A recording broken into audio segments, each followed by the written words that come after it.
just remember to record it, which it is now. It's only the speaker view, so it's only my face, and none of the breakout rooms will get recorded.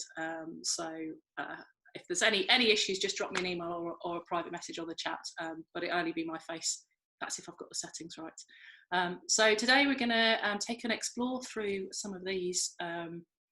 Are you solving the right problems? There'll be a bit of me talking, but there'll be a lot of you participating as well, I hope, in the breakout rooms, and just get chatting. So what I've loved about this space is that, everybody just assumes that everybody else is here for the same reason. So there's no fears about what you share, and but equally what you talk about is up to you, totally up to you. I was going to say Chatham House rules, what stays in these four walls remains in these four walls in the breakout rooms, but it kind of feels a bit weird in a virtual room talking about walls. But anyway, so just flipping on as all of the sessions have started, I played a little video, so I'm just going to play this to get everybody in the mood.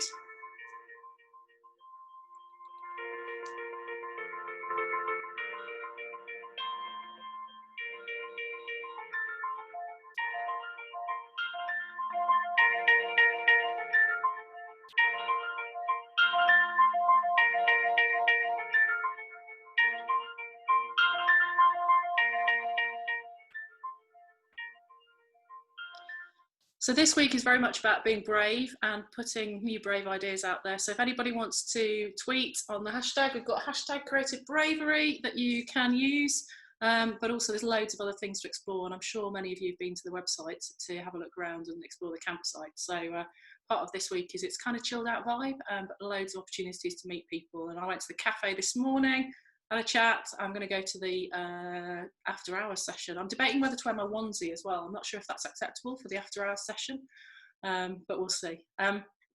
So we will, I don't want to play that again. So we're going to jump straight into a breakout room in a second. Just before though, I'm going to introduce one other person on this call, who's my lovely friend Liz, who is an awesome sketch noter. So Liz is going to be taking some sketch notes from today. She's very kindly agreed to help me out. So she's going to capture some of the reflections of what we talk about. So we'll have kind of that felt very creative. And she does some awesome stuff. She's Liz Birkinshaw, if anybody wants to follow her on Twitter, got some amazing skills. So that should give us something a little bit different as well.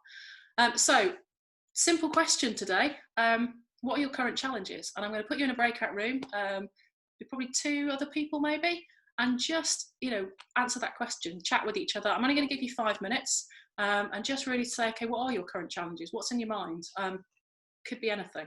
What you share is totally up to you. So if you just bear with me, I will create those breakout rooms. Welcome back, everybody.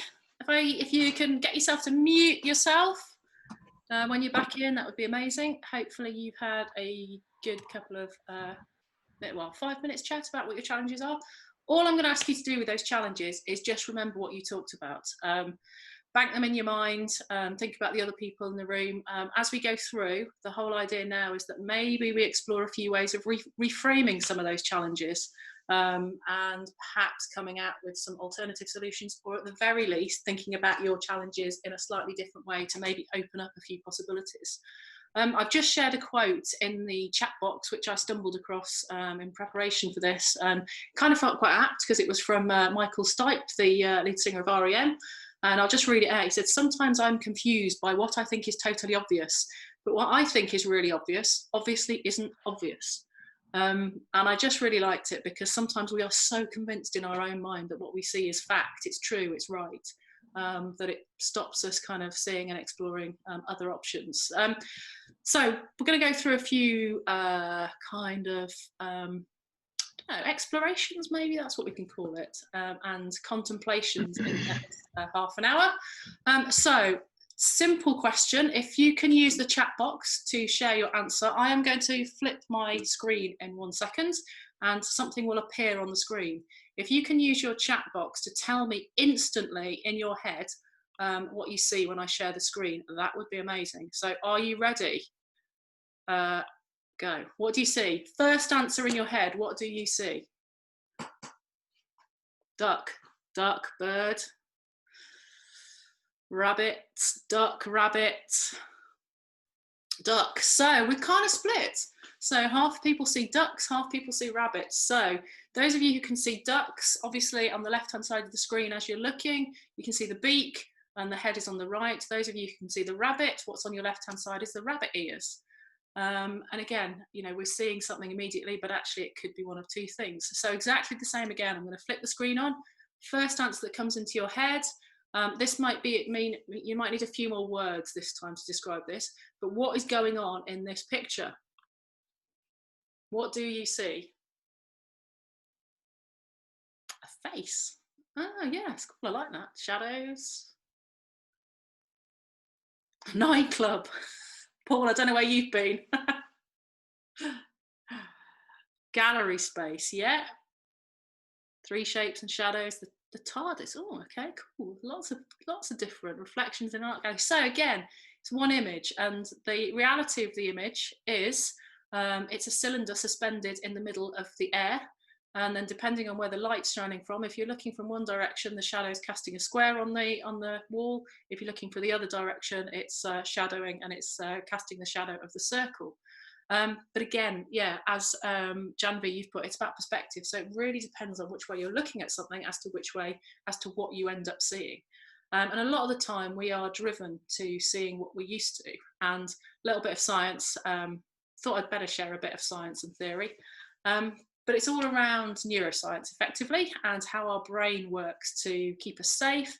And it's the same kind of parts of our brain that work on one hand to keep us safe, on another hand to help us learn new skills. But actually on the other hand, on the negative side, they contribute to our things like our unconscious bias and our stereotypes and the fact that we jump to conclusions. So I just kind of like this image because it sort of seemed to sum up quite a lot that was going on for me.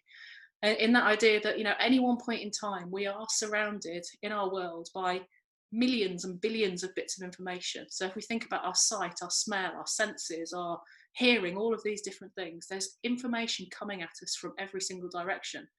Yet our brains, the conscious part of our brains, the rational part of our brains that thinks about stuff is only able to focus on actually a really tiny amount of information, you know, maybe 40 to 50 bits of information compared with billions that's going on around. Now, we'll put a caveat in there. It depends which Google page you look at as to exactly the figures, but it's lots versus not many. And the idea is that, you know, that's how we learn skills. So we have to find a way to navigate our way through the world. For example, safety. You know, if we had to cross a road and had to consciously process every single bit of information every time, we would be sat there and we would be having to go, right, that car is coming at approximately 40 miles an hour. That means it's going to take 2 seconds to reach me. Have I got time? Oh, and there's another one coming the other way. And we'd have this conscious commentary all the time before we ever did anything. And we would never be able to get anywhere. Similarly in sport, it's like if you can imagine being a batter against a fast bowler and the bowler coming in, bowling at, you know, maybe 75 miles an hour. If we had to think about everything, you'd be consciously thinking about where they were releasing the ball, how fast it was coming, where it was going to bounce. And there's absolutely no way we'd be able to react and hit that ball in time.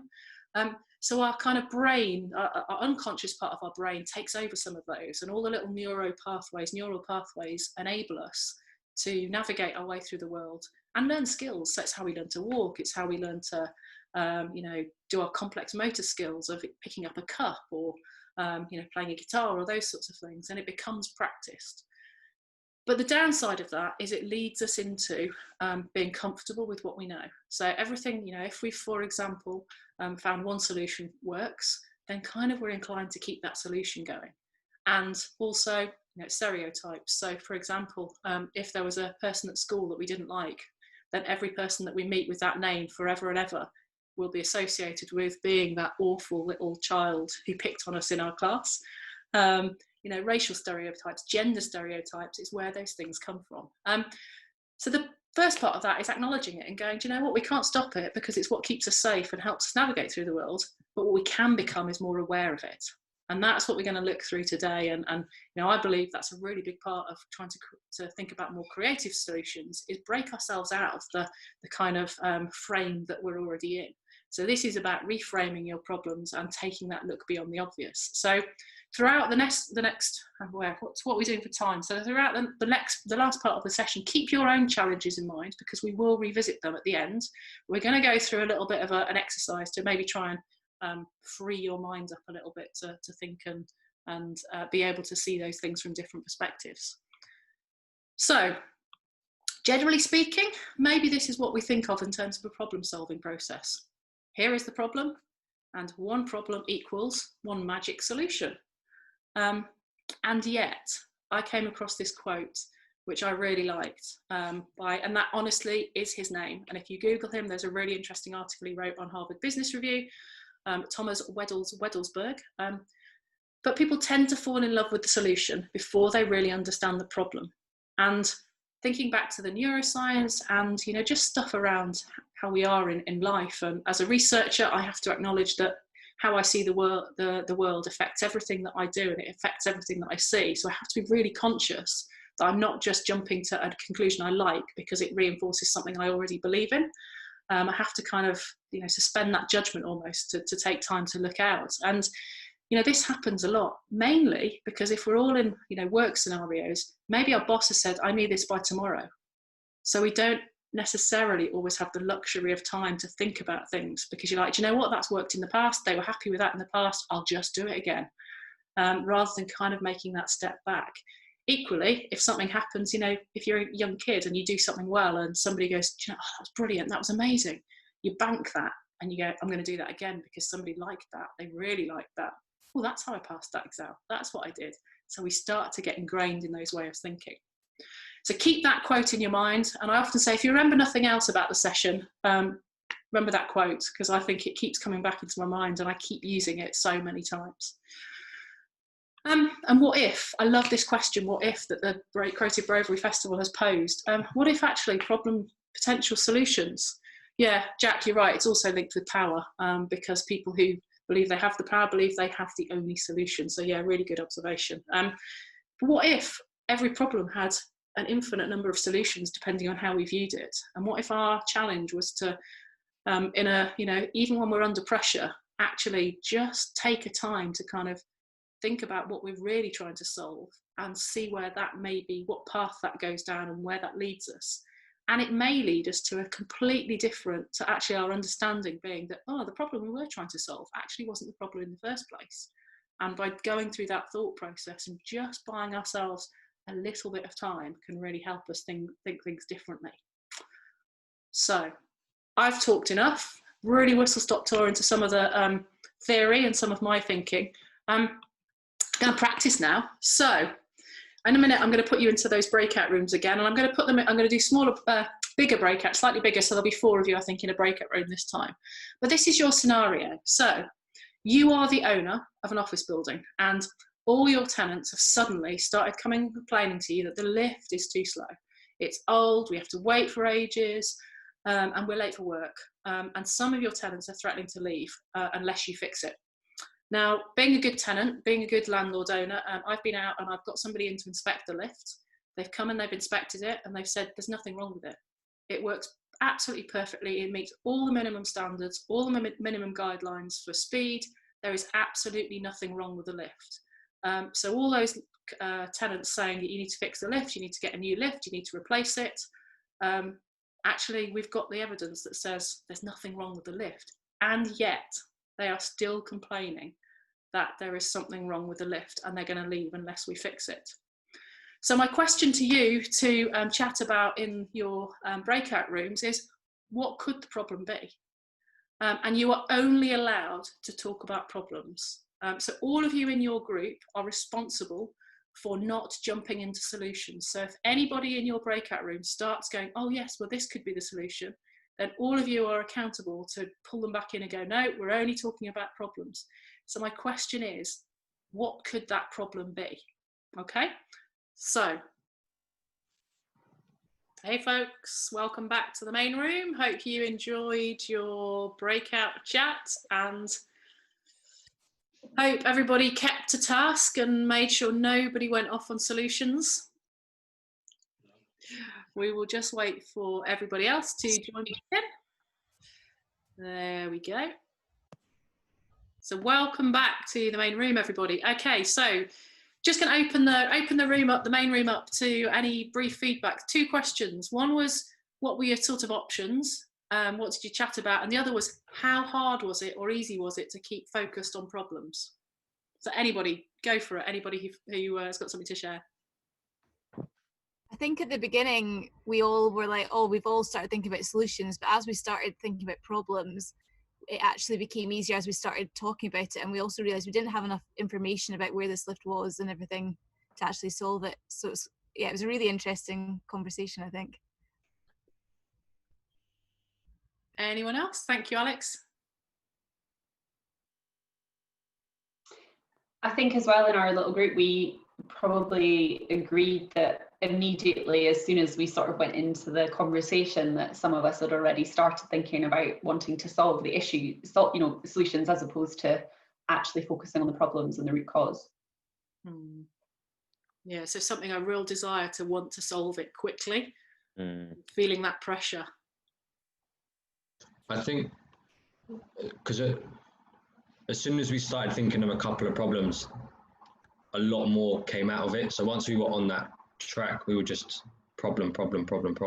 So I think it's maybe getting into that kind of rhythm of looking at the problem. You start to see a lot more. It could be the potential issue. Absolutely. I think that the problem for us is the problems that we started to find were really massive, big, complex problems. I think I suggested the world was a problem at one point, which potentially is not helpful at all. But it's like, at what point do you stop seeing everything as the problem and try and reduce it down to actually, well, what is the problem? But I loved it. Just to add to Paul's point, I think we did go beyond the lift as the problem. That's when we started thinking about the problem. It wasn't just with the lift or with the tenants. It was a much bigger community-based problem, and it just kind of forced us to think differently about it's probably not the lift. It's probably not just one tenant. So that was really nice. Absolutely. And yeah, I sense from a lot of the conversations I have around this challenge is, like a few of you have said, is once you start getting in that mindset of, okay, well, what could the problem be? And I often find it's a really simple phrase is, well, what else? What else? And just keep saying to each other, what else? And in your own mind, but also it's that challenge of, at what point do you stop? And sometimes we don't have the luxury of time in a lot of these situations, because reality is we are under pressure from a work perspective or a family perspective or whatever it might be. But it's just often giving yourself a little bit of time just to go through that. Okay, well, what else? And the first step is acknowledging in your own head, okay, I'm jumping to a conclusion here. I've jumped straight to a solution, and almost having that stop sign or pause sign in your head to almost physically force yourself to go back and say, okay, hang on, I've acknowledged that this is a bit of a jump. So here we go. So if we were in person or we had longer, I'm sure there'd be lots of stuff we can talk about. What I'm just going to do is I'm just going to show you a really brief video that I found that I love, which, it just for me kind of captures some of this idea about, how do we try and get people. So this is now edging on that, and how do we find a solution? So I just really like this video that I'm just going to show. Bear with me. Hopefully you can all hear it as well.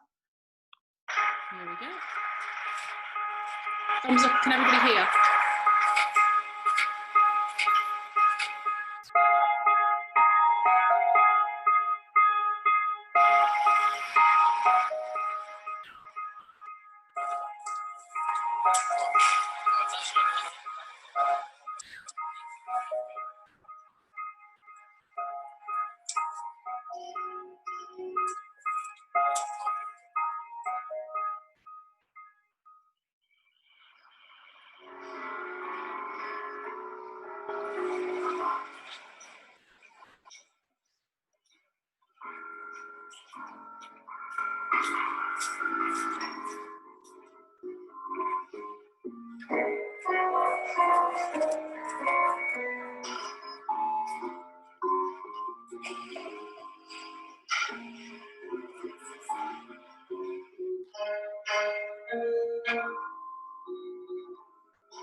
So just a bit of an insight and an example, and okay, who knows sustainability, sustainable change? I've no idea how sustainable that is. And the next day when things, how long does that have to be there before things start to shift? But it was just, I really like the idea of it's just a different way of, okay, what is the problem? And it's actually trying to come up with a solution then that makes things fun or encourages people to do something differently. So who knows, the lift problem, maybe it was to do with our expectation. Maybe it was to do with, it is the world.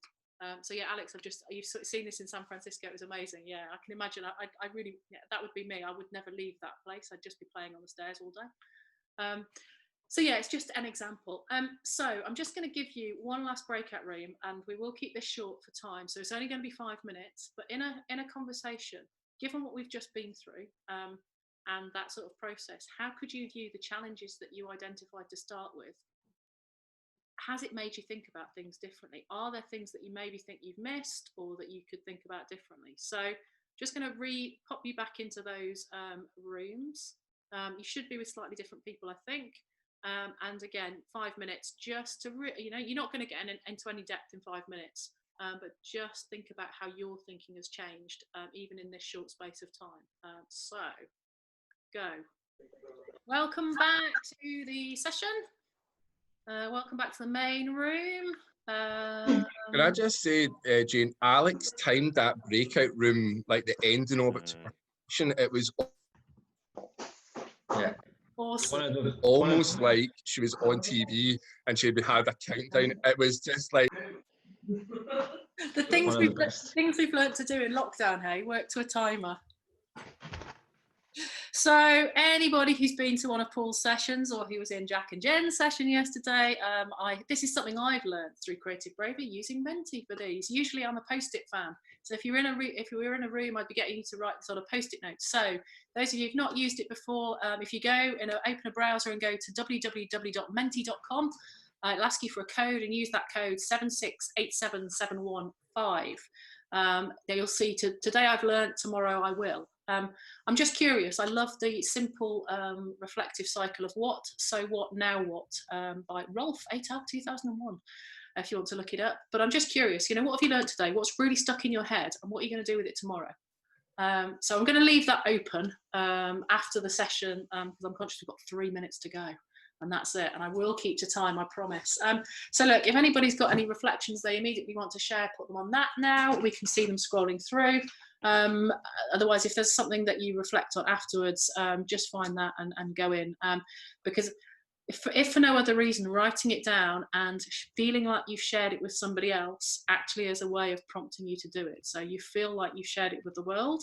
And you maybe feel a little bit more accountable for doing something. So yeah, thank you if you want to share that. So yeah, thinking outside the box, be brave, perspective, that's a key thing as well. So just use that and use that for your prompt. So remember what your challenges were at the start, think about how you've maybe started to shift your thinking. And then, just give yourself that time, even if it's sometimes you can only afford 5 minutes. But just give yourself that time. Just ask yourself, am I looking at this through my eyes, or is there another way to see this? And does that other way open up a huge number of other possibilities? So yeah, some great stuff on there. Thank you for sharing that. And I'll make sure this goes back as well with the recording to the Brave team, so we can see where we're going. But remember what you wrote in there, because that's the important stuff. So yeah, clarifying your problem before the solution. So I'm going to leave that open, but I'm just going to bring my PowerPoint back up just to close things off and make sure we finish on time. Just really to say thank you everybody for logging in. I really genuinely hope you've taken something away from this. Marcel and I have been very happy to see you and on this morning. That's me. If anybody wants to get in touch, always happy to chat virtually or swap emails or do whatever we do these days in this virtual world. But don't forget, there is so much more on the Creative Bravery website. Go explore the tool shed, the cafe, join Paul this evening in the after hours session where maybe I will be wearing my onesie, who knows. But yeah, it's been awesome. So thank you everybody for joining in. And yes, Liz, we will have a sketch note. So Liz is at Liz Birkinshaw, which your name's up there. I'm on it. So I'm on it, Jane. It's awesome. I've just said if anyone wants tagging in, I will be putting it on Twitter and LinkedIn, connect with me or DM me and just put Jane session or I look beyond the obvious, and I will tag you in when I first share it out. Fabulous. Thank you ever so much, everybody, for and yeah, enjoy the rest of the festival vibe, and enjoy the fact that you can log in from your home and have a fresh shower and go to the toilet without worrying about finding your friends when you come back. Thanks, Jane. Take care, all. Enjoy. Cheers. Bye. Have a good day. Cheers, Jane. Thank you. Thank you.